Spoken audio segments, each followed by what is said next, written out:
डायन का खौफनाक बदला। श्रापित हवेली की कहानी। उत्तर भारत के एक दूर दराज गांव चंदनपुर में एक पुरानी हवेली खड़ी थी, ठाकुर हवेली। गांव वाले उस हवेली के पास भी जाने से डरते थे। कहते थे वहां रात को अजीब अजीब चीखें सुनाई देती हैं। हवेली की खिड़कियां बिना हवा के खुद ब खुद खुलती बंद होती हैं, और अगर कोई साहस करके अंदर चला जाए तो कभी लौटकर वापस नहीं आता। इस हवेली से जुड़ी एक सच्ची कहानी थी, एक डायन की कहानी, चंद्रकला की। प्रारंभ। सैकड़ों साल पहले चंद्रकला नाम की एक औरत चंदनपुर में रहती थी। वह असाधारण रूप से सुंदर पर उतनी ही रहस्यमयी थी। गांव वाले उससे डरते थे, पर कुछ लोग उसका इलाज कराने दूर दूर से आते थे, क्योंकि वह आयुर्वेद और टोटकों की जानकार थी। ठाकुर अर्जुन सिंह, जो उस समय गांव का जमींदार था, चंद्रकला के रूप और विद्या से मोहित हो गया। लेकिन चंद्रकला ने उसकी नीयत को पहचान लिया और ठुकरा दिया।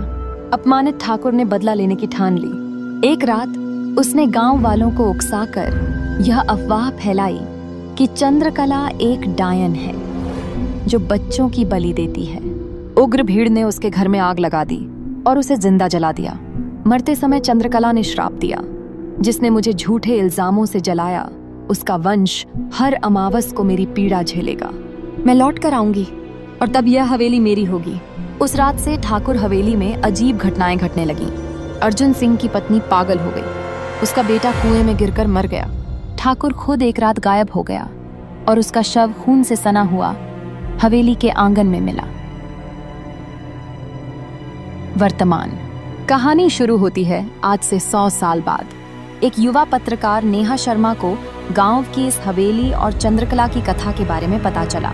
वह इन अंधविश्वासों की सच्चाई जानने के लिए चंदनपुर पहुंची। गांव वालों ने नेहा को चेतावनी दी, बिटिया, उस हवेली में कोई नहीं जाता। आज भी वहां चंद्रकला की आत्मा भटक रही है। अमावस की रात तो पास भी मत जाना। पर नेहा तो सबूतों की तलाश में आई थी। वह कैमरा, टॉर्च और रिकॉर्डर लेकर अमावस की रात हवेली में दाखिल हो गई। हवेली के अंदर, हवेली भीतर से जर्जर थी, पर दीवारों पर लगे पुराने चित्र अब भी जस के तस थे। नेहा ने कैमरा ऑन किया और सब रिकॉर्ड करने लगी। अचानक उसे एक कमरा मिला जिसमें एक दर्पण रखा था, पर दर्पण में उसकी परछाई नहीं दिख रही थी। उसने जैसे ही दर्पण छुआ, एक ठंडी हवा चली और कमरे का दरवाजा अपने आप बंद हो गया। एक धीमी पर डरावनी आवाज आई, क्यों आई है तू? वही कहानी दोहराने? नेहा घबरा गई। सामने एक धुएं जैसी आकृति उभरी, एक औरत जिसकी आंखें खून सी लाल थीं और बाल जमीन तक लटक रहे थे। वह चंद्रकला की आत्मा थी। नेहा कांपती आवाज में बोली, मैं सच जानना चाहती हूँ। मैं तुम्हारी कहानी दुनिया को बताना चाहती हूँ। चंद्रकला की आत्मा चीखी, अब तक सभी ने मेरा मजाक उड़ाया, अब वे जानेंगे मेरा दर्द, मेरी पीड़ा, मेरा बदला। उसने नेहा को छूने की कोशिश की और नेहा को एक झटका सा लगा, जैसे किसी ने उसकी आत्मा खींच ली हो। नेहा की आंखों के सामने एक एक कर सारी घटनाएं घूमने लगीं। चंद्रकला की दर्दनाक मौत, ठाकुर की साजिश और उसका श्राप। सच्चाई का सामना। नेहा को एक बात समझ आई, चंद्रकला पूरी तरह गलत नहीं थी। वह निर्दोष थी, जिसे समाज के झूठे डर और पुरुषवादी अहंकार ने खत्म कर दिया। अब चंद्रकला एक आत्मा नहीं, बल्कि बदले की आग में जलता एक श्राप बन चुकी थी।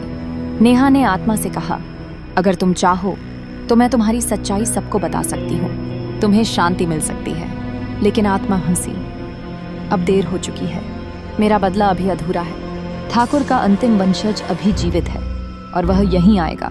नेहा चौंकी, कौन? कौन है वो? चंद्रकला की आत्मा बोली, तुम। नेहा सन्न रह गई।